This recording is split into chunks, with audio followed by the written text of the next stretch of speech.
Hello, and welcome back to another episode of Critical Reactions with your host, Bryan. Monday, new week, new theme. This week's theme is lo-fi. We're going to be looking at songs with low fidelity or low quality production with the intention of having that sound. Now, I think there might be one song this week that's a bit older and it has that sound to our modern ears just because of the way the technology was at the time, but I believe the majority of the stuff we're looking at this week is modern music that purposefully aims to have a low quality or low fidelity in the production. Now today, we're checking out a band called King Gizzard and the Lizard Wizard. And that is just fun to say. Also, we'll be using Bandcamp links for pretty much all of the songs this week, I believe, except for maybe one, because low fidelity audio it doesn't work well with YouTube's compression, and I find that it just tends to sound better through Bandcamp. So, let's get into this.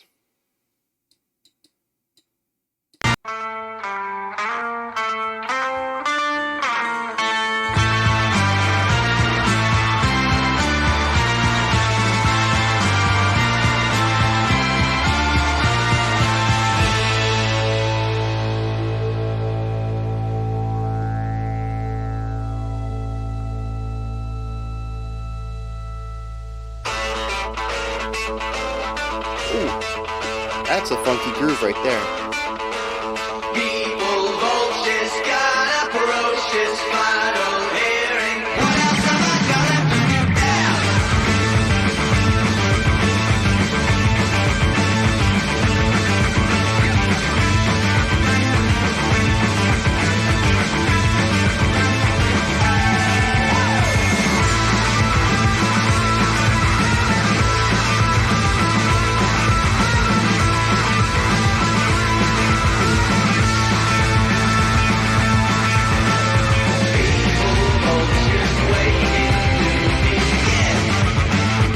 Very cool.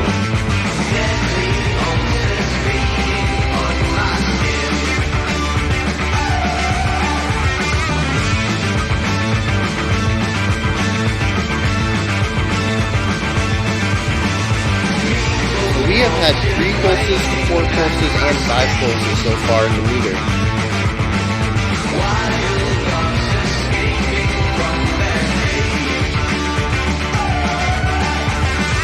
Very fun though.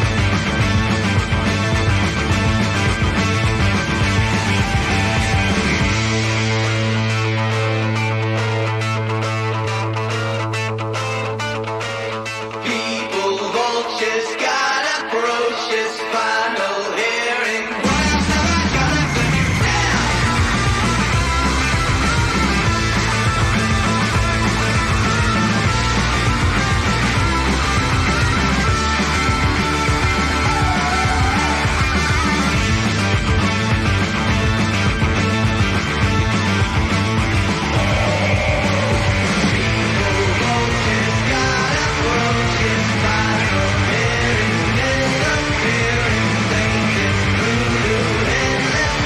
The drums sound so distant from me, from the listener.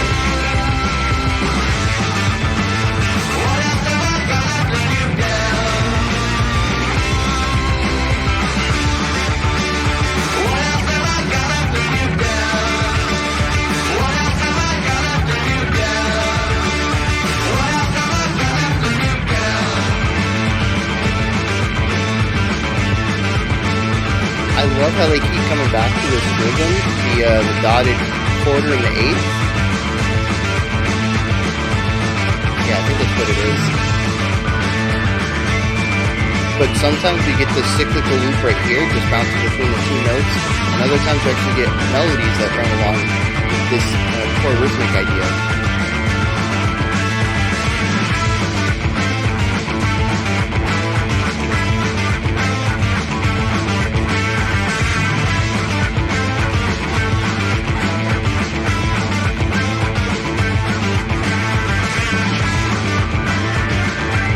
right here we have the rhythm of the melody on top of it rather than cycling back and forth between two notes.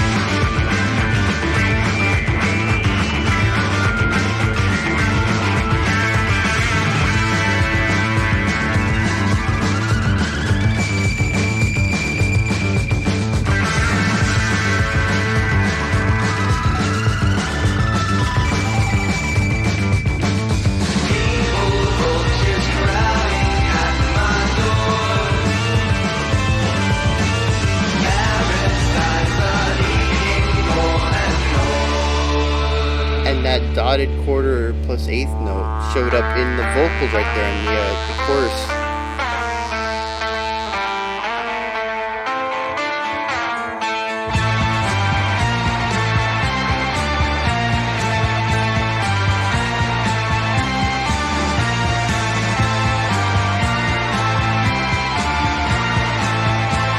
Maybe it's not dotted quarter and an eighth. Oh, I assume we go into the next track. Yeah, maybe that's not a dotted quarter into an eighth though.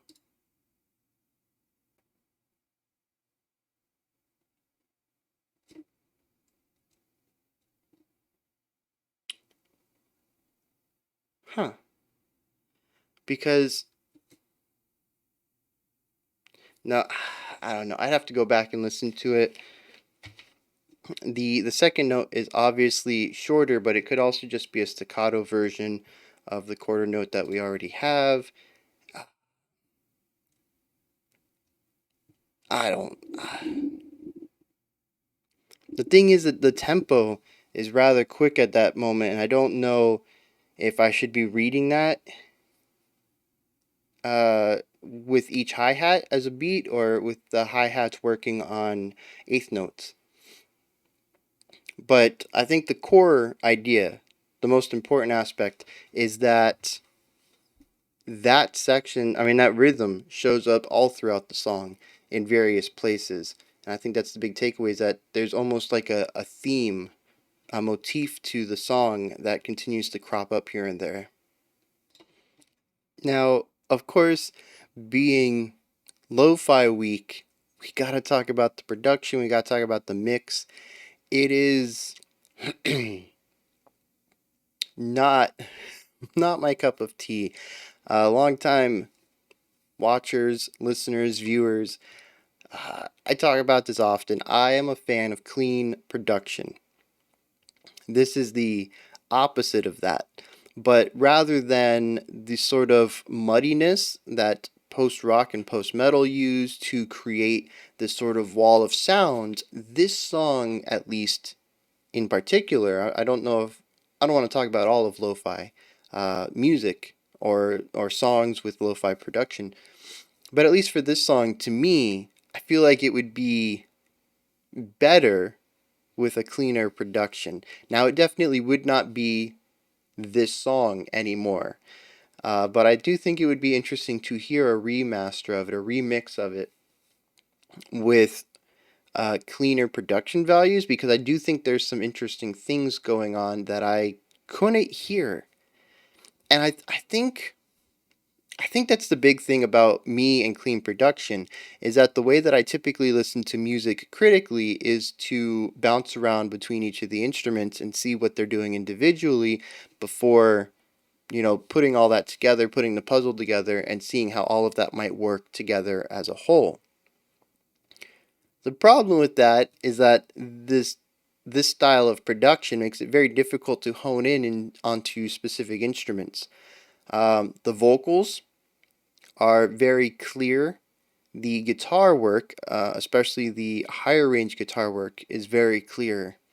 Everything else got kind of muddied for me. It could just be my ears not used to this style. Maybe once I listened to more lo-fi style mixes, I could adapt to it and slowly be able to, understand better how everything fits and be able to hone in on specific instruments within this sort of muddied soundscape.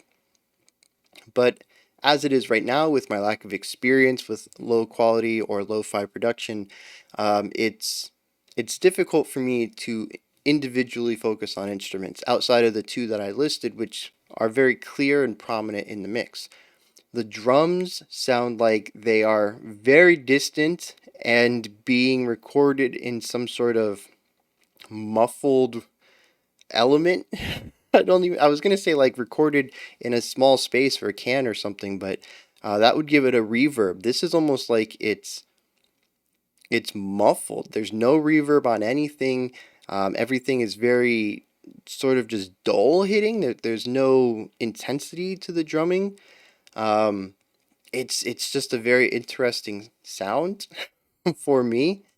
The bass, I feel like it got covered up a lot. I really didn't even start to notice it strongly until we were maybe 2 or 3 minutes in, and a lot of instruments started to cut out, and I heard the bass, and I started to try to find that specific bass tone. Once everything came back in, and it was just it gets hidden real easily. Just a lot of the lower end stuff ends up feeling a bit muffled and messy. I think a prime example of this is the bass kick. It doesn't sound like a bass kick. It just sounds like I don't even have a term. It's just muffled. I think that's the only word in my vocabulary that's really going to define that bass kick sound. It's like a drum being hit underneath pillows, and you're hearing whatever can actually make it through the pillows, and it's just this weak muffled thud. And there's no intensity or attack to it. It's just I suppose again, like I said, it's something I have to get used to. But for a first time being thrown into this, the mix made it very difficult for me to do what I typically do with the music. However, we are still going to pick apart a couple of things. Like I mentioned at the beginning, they do have this really nice rhythmic idea, sort of a theme of the song that shows up constantly. It shows up in the uh, repeated section of the guitar. The guitar also does a riff based around it that's more melodic, has some movement to it, and then the vocals utilize it for the chorus as well. And I think it's very cool to have this, uh, like I said, pretty almost a theme and creating a bit of variation on it throughout the song, whether it's a melodic variation on it, or whether it's a timbre variation, giving it to a completely different instrument. I almost wonder if maybe there aren't more showcases of this. The bass, in particular, would be an instrument that I think would do well having this rhythm somewhere in its work. But again, I barely even noticed the bass was there, and once I did, I still couldn't find it once things ramped back up. I'm also sure it shows up in the drums somewhere. It's too prominent of a rhythm, an identity rhythm almost to the song. It is such a key aspect to the song. I can't believe it doesn't show up in the rhythmic instrument of the group, which is going to be the drums. That is definitely something I would look for on a second listen and see how that lines up. I do like the grittiness on the guitar tone though. I think that's one of the areas where the lo-fi really works for me. I think it also works on the vocals too. I don't think it's really the lo-fi element that I dislike. It might just be that it also is paired with more of a muddy mix on the low end, which made it difficult for me to really listen to it. Like I said, the vocals and the guitar cut through.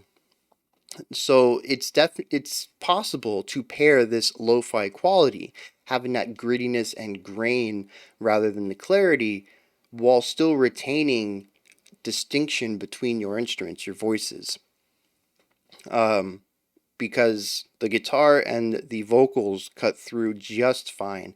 It really is more of the lower end of the bass kit, the drum kit, and then the bass that I really had an issue with as far as hearing and understanding what was going on and being able to decipher those elements.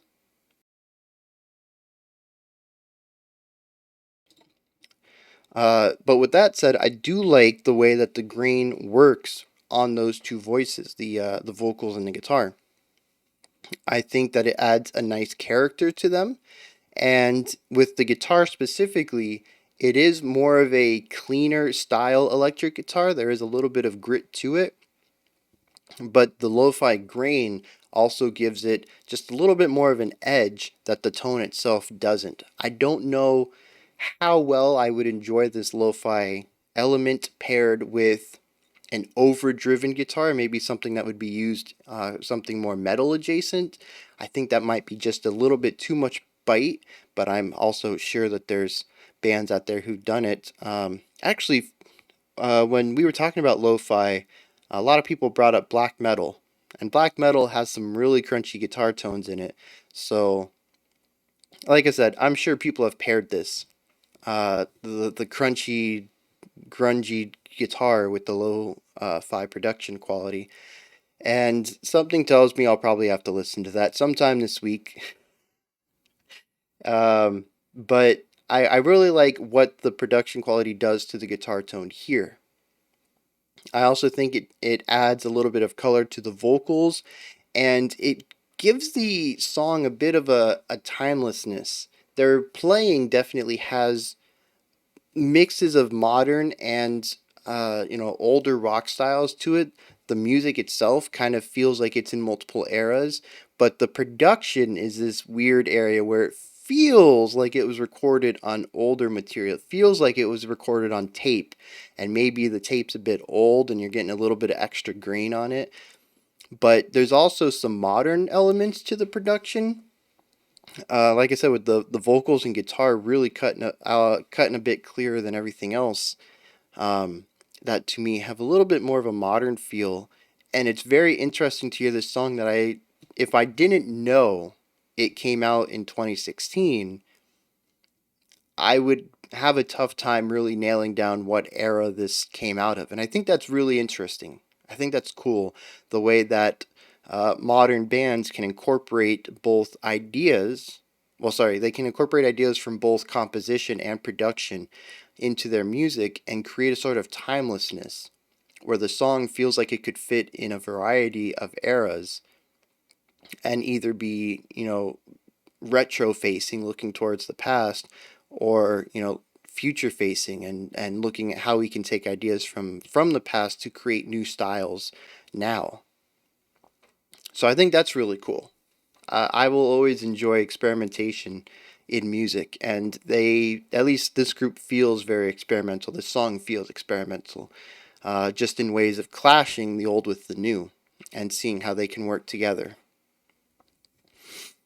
Now, personally, just on a personal bias, I love the way this sounds, but uh, the song really didn't do much for me. It's very repetitive, which blessing and a curse. I've already praised the repetitive theme.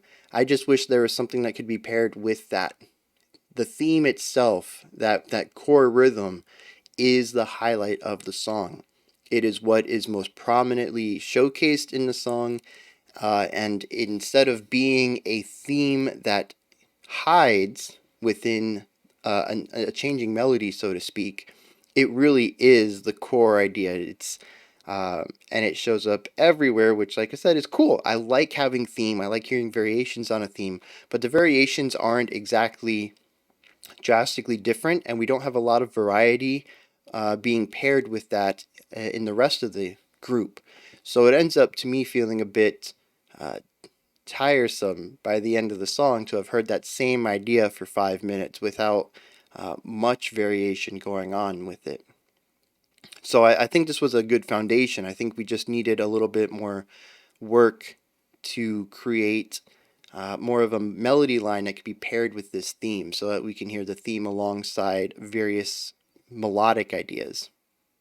But as usual, that's just my bias. That's just how I feel and what I personally like in music.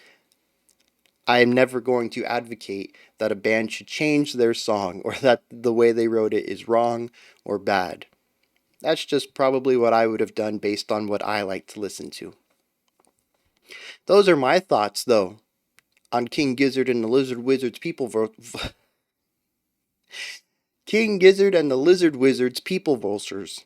Why is that so hard to say? I can get the tongue twister part, but People Vultures is just very difficult for me to pronounce quickly. I have to, People Vultures. I need to put like a hard break in there. This where you guys come in though. Hit me up with your comments. Let me know if you enjoyed this or not. Let me know if you have any information about it. Let me know if you have a perspective on the lo-fi quality that I could find useful. Like I said, I'm new to this, and I'm approaching it from the exact opposite of the spectrum as far as what I tend to listen to. So if you have a perspective that might help me enjoy it, or just give me a new idea and outlook on this style of production, I'm all ears. I always am. I like going through the comments and learning just as much as some of you like coming to the channel to learn about the music as well. Above the comment section, there's a description box. In there is a link for Linktree, which is a nice little menu with everything related to the channel. If you'd like to support me through Patreon, follow me on Twitter, join the Discord community. Speaking of the Discord community, I released a video this weekend introducing it, explaining what a Discord server was and how to navigate it, so that if you had any apprehension about joining, or maybe you just have no clue what it is, this is a good little Discord 101 to help you get started and figure out what you're doing and see if it's something you're interested in. Go ahead and check that out if you're interested in a giant music chat room. Above the description box, like, subscribe, and ring the bell. We got one more video coming out in 10 minutes. Otherwise, I'll be back tomorrow, 5 p.m. Eastern Standard Time, 9 p.m. UTC, as usual. We'll be checking out another lo-fi band or another lo-fi song, and a second bonus video after that. Until next time, remember to be critical but not cynical of the music you listen to, and have a fantastic morning, afternoon, or evening whenever you choose to watch my videos.